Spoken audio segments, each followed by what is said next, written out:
16 মে 2008 সকাল 6টা যখন রাজেশ আর নূপুর তালওয়ার ঘুম থেকে উঠলেন, তারা দেখলেন তাদের একমাত্র 14 বছরের মেয়ে আরুষির গলা কাটা লাশ পড়ে আছে তাদেরই পাশের ঘরে। একটা 14 বছরের মেয়ে নিজের ঘরে নিজের বিছানায় গলা কাটা, মাথা ফাটা অবস্থায় পড়ে আছে। কিন্তু খুনি কে ছিল? আর তার থেকেও বড় প্রশ্ন হচ্ছে, খুনটা করলো কিভাবে? কেননা দরজা ভেতর থেকে বন্ধ ছিল। সেদিন রাতে ফ্ল্যাটটা যেন হয়ে গেল জাদুর বাক্স। দরজা ভেতর থেকে বন্ধ, জানালা বন্ধ, ছাদ বন্ধ। ভেতরে 3 জন, আরুষি ও তার বাবা মা। সকালে পুলিশ দরজা ভাঙল। আরুষি তখনও ওর ঘরে, কিন্তু গলা কাটা, মাথায় গভীর আঘাত। মা বাবা বললেন, আমরা ঘুমিয়েছিলাম, কিছু শুনিনি। আর ঠিক পরের দিন তাদের ফ্ল্যাটের ছাদে পাওয়া গেল আরেকটা পচা লাশ। লাশটা কার সেটা জানলে কিন্তু তোমারও চোখ কপালে উঠবে। Hey, this is BX, let's kill the complex. নয়ডার জলবায়ু বিহার। ডক্টর রাজেশ তলওয়ার এবং তার স্ত্রী ডক্টর নূপুর তলওয়ার দুজনেই সফল ডেন্টিস্ট, উচ্চশিক্ষিত, সম্মানিত। তাদের জীবনে সবকিছু পারফেক্ট ছিল। তাদের একমাত্র আদরের মেয়ে ছিল আরুষি, বয়স প্রায় 14 বছর। স্কুল, গান, বন্ধুবান্ধব, একদম সাধারণ টিনের জীবন। এই বাড়িতেই থাকতেন হেমরাজ, নেপাল থেকে আসা একজন মধ্যবয়সী গৃহকর্মী। বয়স প্রায় 45 বছর, বিশ্বাসযোগ্য, বহু বছর ধরে কাজ করেছেন। পরিবারের মানুষ বললেই চলে। বাইরে থেকে সব নিখুঁত, কিন্তু 2008 সালের মে মাসে সব শেষ হয়ে গেল। তো ঠিক কি হয়েছিল সেটা জানতে হলে তোমাকে প্রথম থেকেই জানতে হবে ব্যাপারটা। 15 মে 2008 রাত প্রায় 10টা। তলওয়ার পরিবারের ফ্ল্যাটে সব কিছু ছিল স্বাভাবিক। ডিনার শেষ, আরুষি নিজের ঘরে যায়। পরের দিন তার স্কুল ছিল। বন্ধুদের সঙ্গে অনলাইনে কথা বলছিল, মোবাইলে মেসেজ। একজন সাধারণ 14 বছরের কিশোরীর মতোই রাত কাটাচ্ছিল। রাত 10:30 মা নূপুর তালওয়ার শেষবারের মতো মেয়েকে দেখেন। দরজা বন্ধ করে ঘুমোতে যায় আরুষি। বাবা রাজেশ তালওয়ার নিজের রুমে ল্যাপটপে কাজ করছিলেন। গৃহকর্মী হেমরাজ ড্রয়িং রুমের পাশের ঘরে ঘুমাতে যান। বাইরে একদম নিস্তব্ধতা, ভেতরে 4 জন মানুষ। কেউ জানতো না কয়েক ঘন্টার মধ্যেই সব বদলে যাবে। মধ্যরাত পেরিয়ে যায়, ঠিক কখন কেউ জানে না। কেউ আরুষির ঘরে ঢোকে। দরজা ভাঙা নয়, জানালা অক্ষত, একদম সব কিছু ঠিকঠাক। কোনো চিৎকার কেউ শোনেনি। আক্রমণটা ছিল দ্রুত, নিয়ন্ত্রিত, কোনো দয়া দেখানো হয়নি। আরুষির গলা কাটা হয়, মাথায় একটি নিখুঁত আঘাত। সম্ভবত আগে মাথায় আঘাত করা হয়, তারপরেই গলা কাটা হয়। মনে হচ্ছিল এটা যেন সবকিছুটা প্ল্যান করা। ঘর আবার সাজানো অবস্থায় রেখে দেওয়া হয়। 16 মে সকাল, নূপুর তালওয়ার দরজায় নক করেন। কোনো সাড়া নেই। বারবার ডাকাডাকি হয়। তারপর উদ্বেগ, তারপর আতঙ্ক। অবশেষে দরজা ভাঙা হয়।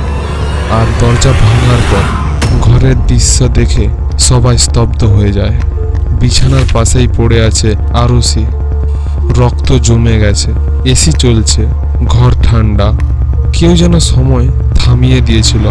পুলিশ আসে, প্রতিবেশীরা জড়ো হয়, খবর ছড়িয়ে পড়ে। এবং এখানেই ঘটে প্রথম বড় ভুল। ক্রাইম সিন সিল করা হয়নি। লোকজন ঘরে ঢুকছে, জুতো পরে হাঁটছে, ফোনে ছবি তুলছে। সম্ভাব্য প্রমাণ একে একে নষ্ট হয়ে যায়। ফরেনসিক টিম দেরিতে পৌঁছয়। এরই মধ্যে একটা বিষয় নজরে আসে যে বাড়ির গৃহকর্মী হেমরাজ, সে নিখোঁজ। পুলিশ দ্রুত সিদ্ধান্ত নেয়। তারা সবাই ভাবে হেমরাজই খুনি। মিডিয়া এই গল্প ছড়িয়ে দেয়, চাকরের হাতে খুন। এই লাইনেই পুরো দেশ বিশ্বাস করতে শুরু করে। সবাই ভাবে হেমরাজ গেল কোথায়? তাহলে কি হেমরাজই খুনি? তুমি কি ভাবছো? কিন্তু তদন্ত তখনও শুরু হয়নি। আরুষির মোবাইল নেই, হত্যার কোনো অস্ত্র নেই, কোনো পরিষ্কার মোটিভ নেই। হেমরাজ কেন মারতে যাবে আরুষিকে? 17 মে সকাল, মানে তার পরের দিন, একজন রিটায়ার পুলিশ অফিসারের চোখে পড়ে ছাদের দরজা তালা লাগানো অদ্ভুতভাবে।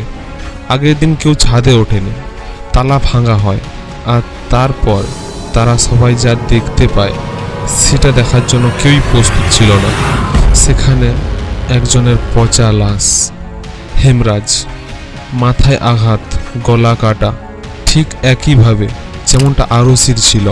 মাথায় আঘাত, গলা কাটা। 2 দিন ধরে মৃতদেহ ছাদেই পড়েছিল। এই মুহূর্তে তদন্ত সম্পূর্ণ উল্টে যায়। যাকে খুনি বলা হয়েছিল সে নিজেই খুন হয়েছে। এখন প্রশ্ন আরো ভয়ঙ্কর, একই রাতে দুজনকে কে হত্যা করলো? পুলিশ বিভ্রান্ত হয়ে পড়ে। প্রথম যে থিওরিটা তৈরি হয়েছিল সেটা ভেঙে যায়। এখন নতুন গল্প তৈরি হতে শুরু করে। কেউ বলে চোর ঢুকেছিল, কেউ বলে পার্টি হয়েছিল, কেউ বলে পরিচিত কেউ ছিল। মিডিয়া আগুনে ঘি ঢালে। 24 ঘন্টা লাইভ আলোচনা, বিশেষজ্ঞদের বিশ্লেষণ, অনুমান আর থিওরির বন্যা হয়ে যায়। পোস্টমর্টেম রিপোর্ট নতুন বিতর্ক সৃষ্টি করে। মৃত্যুর সময় নিয়ে অসঙ্গতি, আঘাতের ধরন নিয়ে মতভেদ। রিপোর্ট মিডিয়ায় ফাঁস হয়ে যায়। এরপর শুরু হয় সবচেয়ে অস্বস্তিকর অধ্যায়। এক কিশোরীর ব্যক্তিগত জীবন নিয়ে জনসমক্ষে বিচার শুরু হয়। গুজব, ইঙ্গিত, অভিযোগ। তদন্ত ধীরে ধীরে প্রমাণ থেকে সরে গিয়ে ধারণার উপরে দাঁড়াতে শুরু করে। এদিকে গুরুত্বপূর্ণ ফরেনসিক সুযোগ হারিয়ে যায়। রক্তের নমুনা ভুলভাবে সংগ্রহ করা হয়, ফিঙ্গারপ্রিন্ট নষ্ট হয়ে যায়, সম্ভাব্য অস্ত্র উদ্ধার হয় না। এই কেসের সবচেয়ে বড় রহস্য, খুনি ঢুকলো কিভাবে? ফ্ল্যাট তো ভেতর থেকে লক, বাইরে জোর করে প্রবেশের চিহ্নও নেই। তাহলে কি খুনি আগে থেকেই ভেতরে ছিল? এই প্রশ্নটা তদন্তের দিক বদলে দেয়। কিছুদিনের মধ্যেই সন্দেহ ঘুরে যায় বাবা মায়ের দিকে। পুলিশ নতুন থিওরি দেয়, সম্ভবত ওনার কিলিং। ওনার কিলিং মানে হচ্ছে পরিবারের সম্মান রক্ষা করার জন্য, পরিবারের ইজ্জত রক্ষা করার জন্য যদি পরিবারের কাউকে হত্যা করা হয়, বিশেষ করে মেয়েদেরকে, তাহলে ওটা ওনার কিলিং হয়। কিন্তু শক্ত প্রমাণ তখনও নেই।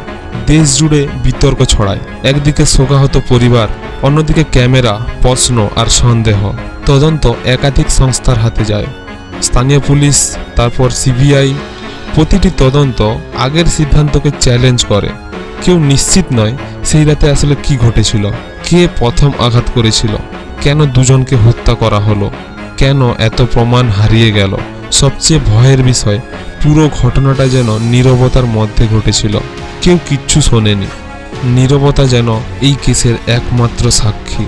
ভারতের কোটি কোটি মানুষ উত্তর খুঁজছিল, কিন্তু প্রতিবারই নতুন প্রশ্ন জন্ম নিচ্ছিল।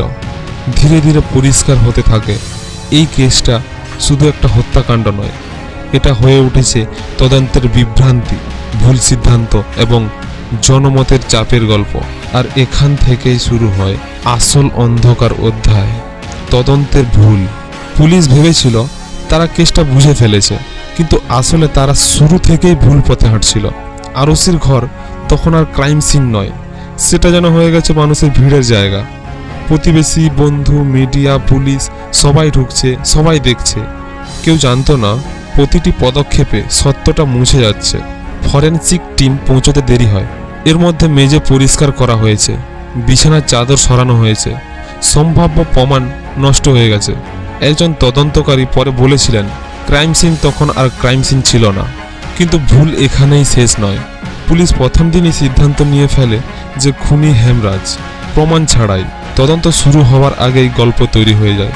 এটাই ছিল সবচেয়ে বিপজ্জনক মুহূর্ত, কারণ একবার যখন মাথায় গল্প তৈরি হয়, তখন প্রমাণকে সেই গল্পের সঙ্গে মিলিয়ে দেখা শুরু হয়, উল্টোটা নয়। হেমরাজের মৃতদেহ ছাদে পাওয়ার পর বিভ্রান্তি কাটেনি, বরং চাপ বাড়তে থাকে। মিডিয়া উত্তর চাইছিল, জনতা উত্তর চাইছিল, আর চাপের মধ্যে তদন্ত বদলাতে শুরু করে। পুলিশ নতুন থিওরি দেয়, ওনার কিলিং। হঠাৎ সন্দেহের পয়েন্টে চলে আসেন আরুষির বাবা মা। কিন্তু প্রশ্ন উঠল, এই থিওরির ভিত্তি কি? কোনো প্রত্যক্ষ সাক্ষী নেই, কোনো পরিষ্কার মোটিভ নেই, কোনো নিশ্চিত অস্ত্র নেই। তবুও গল্প এগোতে থাকে। মনস্তত্ত্ব এখানে গুরুত্বপূর্ণ হয়ে ওঠে। তদন্তকারীরা বাবা মার আচরণ বিশ্লেষণ করতে শুরু করেন। কেউ বলল বাবা খুব শান্ত ছিল, আবার কেউ বলল মা যথেষ্ট কাঁদেনি। একটি পরিবার ধীরে ধীরে সন্দেহভাজনে পরিণত হয়। এরপর আসে সিবিআই, দেশের সবচেয়ে বড় তদন্ত সংস্থা। সবাই ভেবেছিল এবার হয়তো সত্যটা বের হবে, কিন্তু এখানেই কেসটা আরো জটিল হয়ে যায়। সিবিআই এর প্রথম টিম বলল বাইরের কেউ জড়িত থাকতে পারে। কিছু সন্দেহভাজন গৃহকর্মীর নাম উঠে আসে, পলিগ্রাফ টেস্ট হয়, নার্কো অ্যানালাইসিস হয়, কিন্তু নিশ্চিত কিছুই প্রমাণিত হয় না। এরপর হঠাৎ তদন্তকারীর দল বদলে যায়, নতুন সিবিআই টিম আসে, আর নতুন টিম সম্পূর্ণ ভিন্ন সিদ্ধান্তে পৌঁছায়। তারা বলেন বাইরের কেউ নয়, খুনি বাড়ির ভেতরেরই। একই প্রমাণ, দুই বিপরীত সিদ্ধান্ত। জনমনে বিভ্রান্তি আরও গম্ভীর হয়। ফরেনসিক রিপোর্ট নিয়ে অসঙ্গতি দেখা যায়, রক্তের নমুনা সঠিকভাবে সংরক্ষণ করা হয়নি, ডিএনএ বিশ্লেষণ অসম্পূর্ণ, সম্ভাব্য হত্যাস্ত্র কখনো নিশ্চিতভাবে চিহ্নিত হয়নি। মনোবিজ্ঞানের ভাষায় একে বলে কনফার্মেশন বেইস, যে থিওরিতে বিশ্বাস করা হয় প্রমাণকেও সেই দিকে ঠেলে দেওয়া হয় এবং ধীরে ধীরে তদন্ত সত্য খোঁজা বন্ধ করে দেয়। সে খুঁজতে শুরু করে কাকে দোষী প্রমাণ করা যায়। মিডিয়া ট্রায়াল পরিস্থিতি আরও অন্ধকার করে তোলে। টিভি স্টুডিওতে বিচার শুরু হয়, আদালতের আগেই গুজব বাস্তব হয়ে ওঠে। একটি কিশোরীর স্মৃতি হারিয়ে যায় বিতর্কের শব্দে। 2013 সালে আদালত রায় দেয়, আরুষির বাবা মাকে দোষী সাব্যস্ত করা হয়। দেশ স্তব্ধ হয়ে যায়, কিন্তু প্রশ্ন তখনও রয়ে যায়। কোনো প্রত্যক্ষ প্রমাণ নেই, কোনো প্রত্যক্ষ সাক্ষী নেই, শুধু পরিস্থিতিগত যুক্তি আর সন্দেহ। অনেক আইন বিশেষজ্ঞ বলেছিলেন এই কেসে সত্যের চেয়ে অনুমান বেশি শক্তিশালী হয়ে উঠেছিল।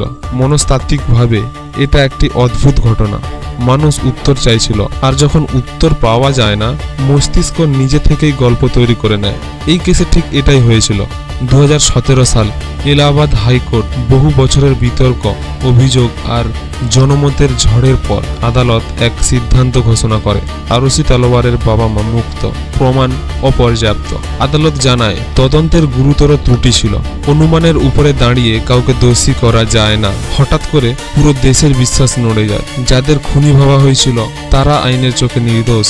তাহলে খুনি কে? এই প্রশ্ন আবার শূন্যে ঝুলে যায়। কেসটি আজও আনসলভ। কোনো নিশ্চিত হত্যাস্ত্র নেই, কোনো প্রত্যক্ষ সাক্ষী নেই, কোনো স্পষ্ট মোটিভ নেই। শুধু আছে ভুলে ভরা তদন্ত আর অসংখ্য অসমাপ্ত প্রশ্ন। মনস্তাত্ত্বিকভাবে এই কেস আমাদের একটা অস্বস্তিকর সত্য শেখায়। মানুষ রহস্য সহ্য করতে পারে না। আমরা উত্তর চাই, আমরা যখন উত্তর পাই না, আমরা নিজেরাই গল্প বানাই। হয়তো খুনি কখনো ধরাই পড়েনি, হয়তো সত্য প্রথম দিন থেকেই হারিয়ে গিয়েছিল ভিড়ের পায়ের নিচে।